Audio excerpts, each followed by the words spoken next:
बालेंदु जी, UCC पर क्या कहना है आपका? कांग्रेस का क्या स्टैंड है यूसीसी पर?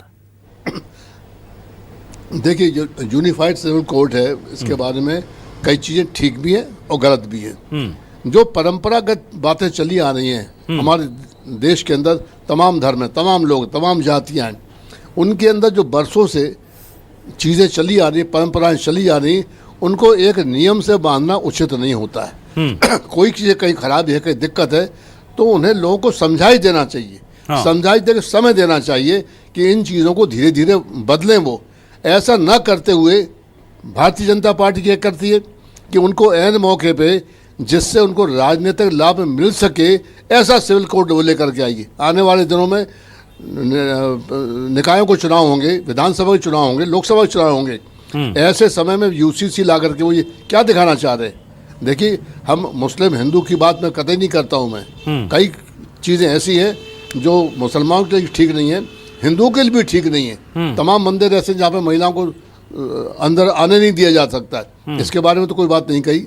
ठीक, तो अपन ये देख लें कि ये लोगों के मन में धारणा बन गई है कि भारतीय जनता पार्टी मुस्लिम समाज के खिलाफ काम करके राजनीतिक लाभ उठाना चाहती है। ठीक है, आप चीज़ों को दुरुस्त कीजिए, समझाई दीजिए, तब काम आगे बढ़ेगा। ये नियम कायदे से काम नहीं चलता है और तभी संघर्ष होता है। ठीक है सर, मैं इमरान खोकर साहब के पास आता हूं। मुस्लिम स्कॉलर हमारे साथ जुड़े हुए हैं। इमरान साहब, बहुत महत्वपूर्ण दिन था आज का। सीएम डॉक्टर मोहन यादव ने इसे मध्य प्रदेश के विधानसभा का अब तक का सबसे ऐतिहासिक दिन करार दिया है। मुस्लिम कम्युनिटी, अल्पसंख्यक में मुस्लिम कम्युनिटी खासतौर से, आप लोग इसे कैसे देखते हैं और जो इसके प्रावधान हैं उनको लेकर क्या कहेंगे? देखिए, ऐतिहासिक दिन नहीं था, यह संवैधानिक व्यवस्था की लूट का दिन था।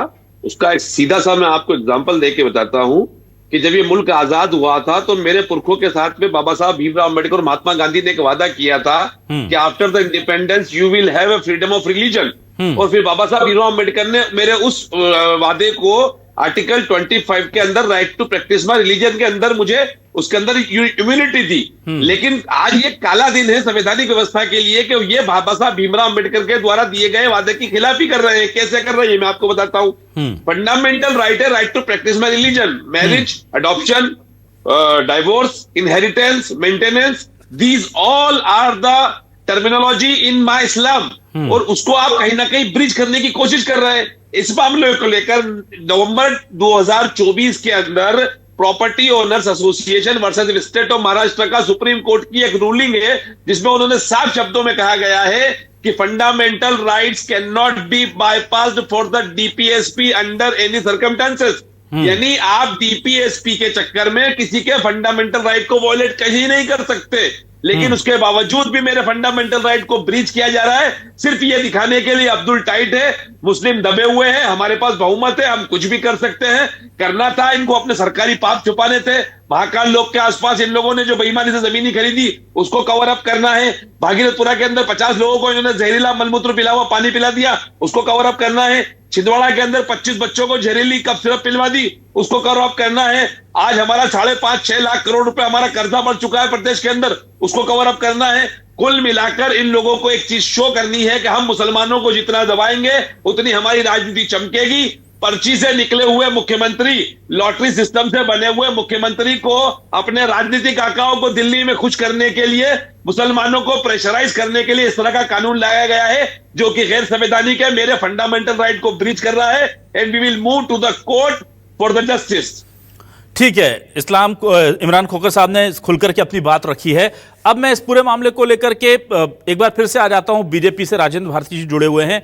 राजेंद्र भारती जी, ये जो मामला है यूसीसी का, इसे लेकर के बहुत सारी बात हो रही है और मैं मान सकता हूं मुस्लिम स्कॉलर, क्योंकि उनकी मान्यताओं को ठेस पहुंच रही है तो वो जाहिर सी बात है रिएक्ट करेंगे। मैं मान सकता हूं बालेंदु शुक्ल जी हो सकता है कि आपको विपक्ष के लगते हैं इसलिए वो परेशान हैं, लेकिन इस यूसीसी के ड्राफ्ट के अंदर जो प्रावधान है उसे लेकर के आज विश्व हिंदू परिषद की केंद्रीय समिति की जो बैठक होती है उसमें चिंता जाहिर की जाती है। उनका प्रेस नोट मैं पढ़ रहा था, उसमें लिखा है कि कुछ ये जो यूसीसी के कुछ प्रावधान हैं ये हिंदू फैमिली सिस्टम के खिलाफ हैं, जो कहते हैं कि अगर कोई लिव इन में रह रहा है तो उसे कानूनी मान्यता दे दो, कोई एक्स्ट्रा मैरिटल अफेयर है तो कानूनी मान्यता दे दो। ये चीजें वो लोग भी परेशान हैं। तो विश्व हिंदू परिषद, जिसे माना जाता है कि विचारधारा के तौर पर वो आपके साथ रहता है, वो परेशान, विपक्ष परेशान, मुस्लिम परेशान, और फिर आप कहते हैं सबका साथ सबका विकास। कैसे? मिश्रा जी, मैं अनुरोध करना चाहूंगा कि कॉमन सिविल कोड जो है मूलतः देखा जाए तो इस देश की एकता के लिए है, सामाजिक रूढ़ियों को खत्म करने का है और समान अधिकार के प्राथमिकता को लेकर के। तो अगर समान अधिकार प्राथमिकता को लेकर तो किसी को भी संशय और शंका नहीं होना चाहिए। जब हमको मौलिक अधिकार प्राप्त है तो मौलिक अधिकार के आधार पे हम लिंग, भेद, भाषा, जाति, संप्रदाय और अनेकों प्रांतों से बढ़ करके इस देश की एकता को नहीं जोड़ सकते। जब कॉमन सिविल कोड होगा तभी हम एक समानता के दायरे में लाएंगे। और चूंकि अगर रही बात विसंगतियों की, तो ये कानून में कहीं भी परिवर्तन करने की सारी गुंजाइशें है। क्या भाई ड्राफ्ट बना है तो ड्राफ्ट में एक नहीं सभी की राय ली गई, आम जनता की राय ली गई, विशेषज्ञों की राय ली गई और सभी की राय के माध्यम से ही ये ड्राफ्ट तैयार होकर के यहाँ पेश किए जाने की एक प्राथमिकता के आधार पर तय किया गया। अब जब ये स्थिति सार्वजनिक है, सबके हित में है, सबके फायदे में है, सबके लिए है, देश की एकता के लिए है, समान अधिकार के लिए है, तो क्यों इसको भ्रम के आधार पर देखा जाए, क्यों इस पर राजनीति की जाए? इस पर राजनीति नहीं होना चाहिए। इस पर देश के हित में प्राथमिकता के आधार पर निर्णय लेने के लिए सामूहिकता के आधार पर, प्राथमिकता के आधार पर कहना चाहिए समर्थन की प्राथमिकता होना चाहिए। अगर समर्थन की प्राथमिकता नहीं है तो इसको राजनीतिक दृष्टिकोण से न देखे, ये मैं खास करके अनुरोध करना चाहता हूँ। राजेंद्र भारती जी, आऊंगा आपके पास, मैं आपके जवाब को लेकर खोकर साहब आपके पास भी आऊंगा। पहले कुलदीप सिंह भदौरिया जी से किसानों की एक बार और बात कर लेते हैं, एक राउंड में और। कुलदीप जी, देखिए लगातार किसान आंदोलन कर रहे हैं और राजेंद्र भारती जी कह रहे हैं या बीजेपी लगातार कहती रही कि किसान हितैषी सबसे बड़े हम ही हैं। अब मुझे ये बताइए कि एक तरफ बहुत सारी हमने देखा कि बलराम महोत्सव मनाया सीएम ने आज से 3 दिन पहले, किसान विकास वर्ष वो इस साल को घोषित कर चुके हैं। वो कह रहे हैं कि हमने रकबा बढ़ाया है सिंचाई का ऐतिहासिक, वो कह रहे हैं कि हमने प्रोडक्शन बढ़ाया है ऐतिहासिक, वो कह रहे हैं कि हमने खरीदी की है ऐतिहासिक तौर पर। तो ये डेटा भी तो देखना पड़ेगा ना कि वो जो बातें कह रहे हैं उसको भी नहीं झुठला सकते हम। हाँ, ये हो सकता है कि कुछ मामलों में अभी कमी होगी, तो क्या इस बात को अप्रिशिएट करता है भारतीय किसान संघ? ये मानता है कि हाँ कई क्षेत्र में सरकार ने बहुत अच्छा काम किया है, या आपको लगता है हर तरफ सिर्फ छलावा है? नहीं अभिलाष जी, बिल्कुल सही बात आपने कही कि सिंचाई के क्षेत्र में, विद्युत सप्लाई के क्षेत्र में निश्चित रूप से सरकार ने बहुत अच्छा काम किया है। और जब सरकार ने बिजली अच्छी दी है, सिंचाई की सुविधा हमको अच्छी दी है, तो किसान ने भी मध्य प्रदेश सरकार के भंडार भर दिए हैं अनाज पैदा करके। उसने भी जी जान से अपनी मेहनत की है, 24 घंटे 7 दिन मेहनत करके उसने भंडार भरे हैं। लेकिन परिणाम कहाँ निकला? परिणाम वो नहीं निकला कि एमएसपी पर खरीद की गारंटी नहीं मिली। आज मूंग को लेकर के कितनी मूंग मध्य प्रदेश के किसानों ने अपनी मेहनत के दम पर पैदा की, लेकिन वास्तव में सरकार खरीदी कितनी कर रही है? क्या एमएसपी पर बाजार में उसका रेट मिल रहा है? बिल्कुल भी नहीं मिल रहा है। आप बिल्कुल किसान भंडार भरने के लिए तैयार है, पूरी मेहनत करने के लिए तैयार है, लेकिन सरकार सारी सुविधा दे और उसको एमएसपी की गारंटी मिले, इस बात की भी चिंता सरकार को करनी चाहिए। और थोड़ी सी बात अभिलाष जी, मैं उसके विषय में बहुत बात कर दूं, जो अभी खाद का मुद्दा था, आज रासायनिक उर्वरकों का ई टोकन व्यवस्था लागू की गई है, जिसके लिए फार्मर आईडी लागू की गई है। और फार्मर आईडी ढेर सारे किसानों की नहीं बन पा रही है। और सही बात तो ये है कि हमारा राजस्व विभाग विशेषकर पटवारी और जो ऑनलाइन जो बच्चों उनका किसानों का नाम लिखते हैं वो उन्होंने गलत कर दिया है, रामचरण को रामशरण बना दिया है, यानी कि उनकी फार्मर आईडी बन ही नहीं सकती। इतना योग्य हमारा ये राजस्व अमला है कि वो किसानों का नाम शुद्ध रूप से नहीं लिख पा रहा है, इस वजह से उनकी फार्मर आईडी नहीं बन पा रही है। और साथ में मैं ये भी कहना चाहूंगा कि ई टोकन की व्यवस्था जो है ना 72 घंटे के लिए केवल लागू की गई है, 72 घंटे बाद वो अवैध हो जाएगा अगर उस समय उसकी खाद नहीं मिला। दूसरी एक बात और कहना चाहूंगा कि मैं जिस सोसाइटी का सदस्य किसान है, खाद उसको वहीं मिलना चाहिए। ऐसा नहीं हो कि यूरिया तो उसको 50 किलोमीटर अलग मिल रहा है और डीएपी उसको दूसरी जगह मिल रहा है। और साथ ही 50 बोरी प्रतिमाह की जो लिमिट तय की गई है किसानों के लिए, वो नहीं होना चाहिए। तो अभी ई टोकन व्यवस्था और फिर सर्वर की समस्या जो आती है, जो गेहूं तुलाई के समय में देखी गई है अभिलाष जी, उस पर भी सरकार को विशेष ध्यान देना चाहिए कि सर्वर की समस्या किसी भी तरह से किसान को ना आए। फार्मर आईडी की वजह से कोई भी किसान समय पर खाद प्राप्त करने से वंचित न रह जाए, अन्यथा की स्थिति किसान का नुकसान तो हो गई है, मध्य प्रदेश का भी नुकसान होने वाला। ठीक है, बड़ा बहुत बिंदुवार आपने पॉइंट बताया कि कहां कहां दिक्कत है। बालेंदु जी आपके पास आता हूं। बालेंदु जी, ये यूसीसी हो या किसान का मैटर, इसमें दिक्कत यह है कि सरकार कर बहुत कुछ रही है और बोल रही है हम सबके लिए कर रहे हैं, पर किसानों के मैटर में किसान खुश नजर नहीं आते। मुसलमानों के मैटर में मुसलमान खुश नहीं है, विपक्ष खुश नहीं है, और अब तो वीएचपी भी खुश नहीं है कुछ मामलों को लेकर के। तो क्या आपको लगता है कि इसमें शायद संवादहीनता की एक बड़ी वजह इसके पीछे दिखती है? नहीं, आप देखिए, बहुत ठीक कह रहे हैं आप कि भारतीय जनता पार्टी कहती कुछ है, करती कुछ है। नियम बनाना बड़ा आसान काम है। कमरे में बैठ के आपने नियम बना दिया, उसका नियम का इम्प्लीमेंटेशन कैसे हो रहा है? जिनको आप लाभ देना चाह रहे हैं उनको वास्तव में लाभ मिल रहा कि नहीं मिल रहा जी। आपने बहुत अच्छी बात कही। आज वीएचपी क्यों नाराज है? आज किसान क्यों नाराज है? अब सब चीज़ें बढ़िया हो रही हैं। उन्होंने कह दिया साहब हमने बहुत अच्छा उत्पादन किया। अरे उत्पादन तो किसानों ने किया भाई। दिक्कत कहाँ जा रही है? रात को तो उनको बिजली मिलती है, कब बिजली चली जाए पता नहीं पड़ता है। किसानों को मैंने बीच में सुना है कि रात को उठते हैं, वो आ गई आ गई आ गई, फिर कहते अरे वो चली गई चली गई चली गई। अरे कौन आई कौन चली गई? बिजली के बारे में रात को किसान बैठा रहता है, कब आएगी कब जाएगी। अभी उन्होंने कह दिया हम दिन में बिजली देंगे, अब देंगे कब देंगे कैसे देंगे तो भगवान ही बताए। लेकिन शासन का कहना, ऑफिस का दुनिया भर में उसका विज्ञापन करना कि हमने ये कर दिया वो कर दिया। अरे जिनके लिए किया वही तो तुमसे नाराज है भाई, वही तो प्रदर्शन कर रहे हैं, वही तो तुम्हारी मांग जो तुमने कहा था कि 4 गुना देंगे वही तो तुमसे कह रहे हैं। तो तुम दे कहाँ पा रहे हो भाई? ठीक, फायदों में दे रहे हो, कागजों में दे रहे हो, ठीक है, विज्ञापन के लिए दे रहे हो, ठीक, हो कुछ नहीं रहा है। इसीलिए आज सब लोग नाराज हैं और चाहिए कि प्रदेश की सरकार सोचे समझे और बदलाव लाए, ऐसा बदलाव लाए जिससे आम आदमी खुश हो। सरकार, मैं समझता हूं कि हमारे मोहन यादव जी आने वाले दिनों में इसमें सुधार करेंगे अगर वो चाहते हैं कि उनकी सरकार रहे। ठीक है। इमरान खोखर साहब, आप कुछ कहना चाह रहे थे जिस वक्त राजेंद्र भारती जी जवाब दे रहे थे यूसीसी को लेकर, आप प्लीज अपनी बात पूरी कीजिए। मैं राजेंद्र भारती जी से सिर्फ एक छोटा सा सवाल पूछना चाहता हूं सर, कि कल इस लिव इन के अंदर कोई मुस्लिम लड़का और एक हिंदू लड़की रजिस्ट्रेशन कराएंगे तो उसको आप लव जिहाद तो नहीं मानेंगे? आपके द्वारा पोषित और संरक्षित संगठन का लठ लेकर उसको मारने पीटने तो नहीं पहुंच जाएंगे? या उसके जुलूस तो नहीं निकालेंगे? या उसकी पिटाई तो करते हुए उसकी मॉब लिंचिंग तो नहीं कर देंगे? इतनी सी बात का मुझे जवाब दे दीजिए। राजेंद्र भारती जी क्या कहेंगे इस सवाल पर? बालेंद्र शुक्ल जी वरिष्ठ नेता हैं। मैं समझता हूं कि सामाजिक ताने बाने से हट करके हमारे कानून की प्राथमिकता के आधार पे अगर वो सोचेंगे तो निश्चित रूप से कॉमन सिविल कोड का वो समर्थन करेंगे। लेकिन कांग्रेस की भाषा से अगर बात करेंगे तो स्वाभाविक है, क्योंकि कांग्रेस का कार्यकलाप ही विभाजित करना है, समाज में विभेद करना है और जातिगत आधार पर राजनीति करना। इसलिए स्वाभाविक है वो अपने वो करते हुए का पालन कर रहे हैं।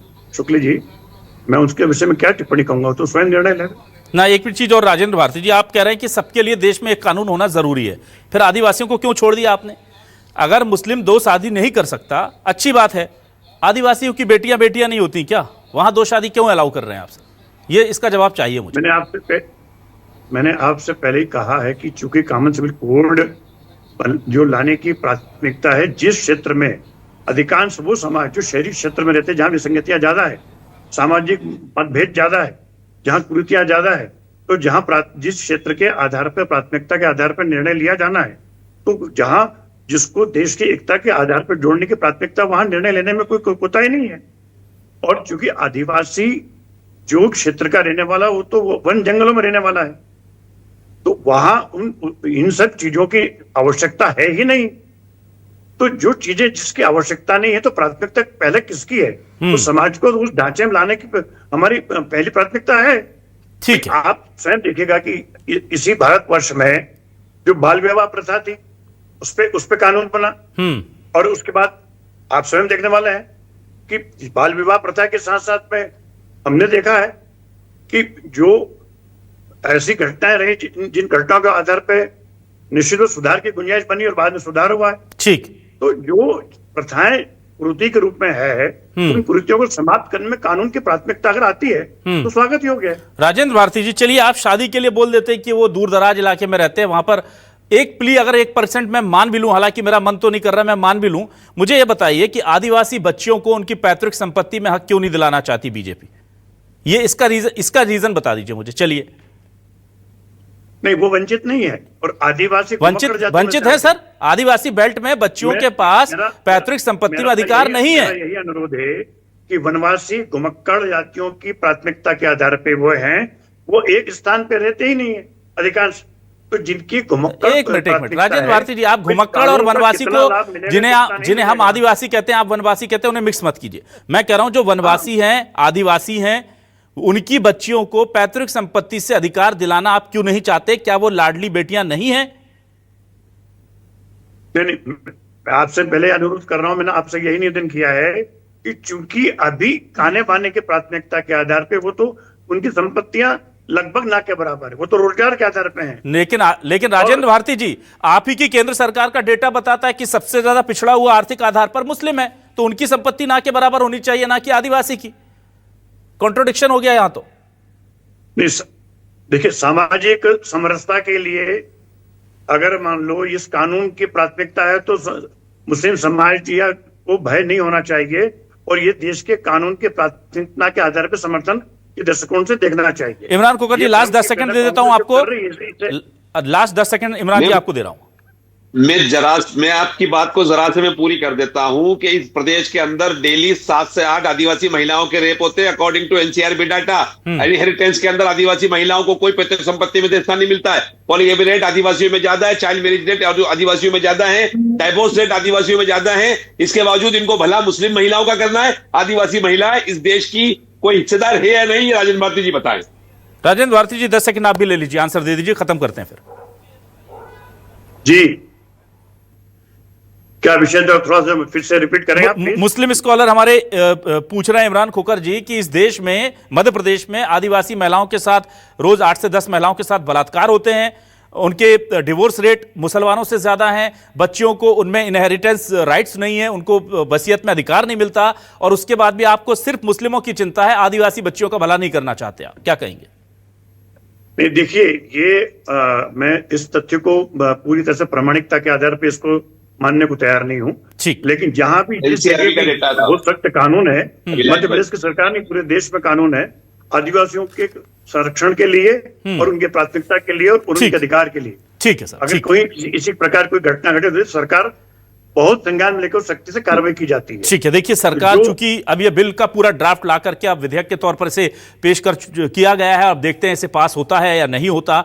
मुस्लिम पक्ष की आपत्ति पहले से रही है। आदिवासियों को लेकर के आज आरिफ मसूद ने कहा है बाकायदा विधानसभा के अंदर कि मैं इस सत्र में साबित कर दूंगा कि कैसे आदिवासियों के ऊपर बैकडोर से यूसीसी लागू कर दिया गया है, किस तरह से घुमाया गया है। आने वाले 2-4 दिनों में इस तस्वीर पूरी तरह साफ हो जाएगी और इस यूसीसी बिल की नीयत और इसकी नीति कैसी है और इसकी स्वीकार्यता कैसी है, यह स्थिति स्पष्ट होगी। अगर यह ट्रिपल तलाक जैसा मामला बनता है तो जाहिर सी बात है इसका फायदा बीजेपी को होगा, जिसमें विरोध बहुत हुआ, लेकिन बाद में महिलाओं ने उसका स्वागत किया और विरोध के बाद भी बीजेपी उस पर डटी रही। लेकिन अगर इसमें वहां पर ऐसा वाकई में लगता है कि पॉलिटिकल स्टिग्मा ज्यादा था, पॉलिटिकल एजेंडा ज्यादा था, काम इसमें कम हुआ है, तो फिर सवाल जरूर उठेंगे।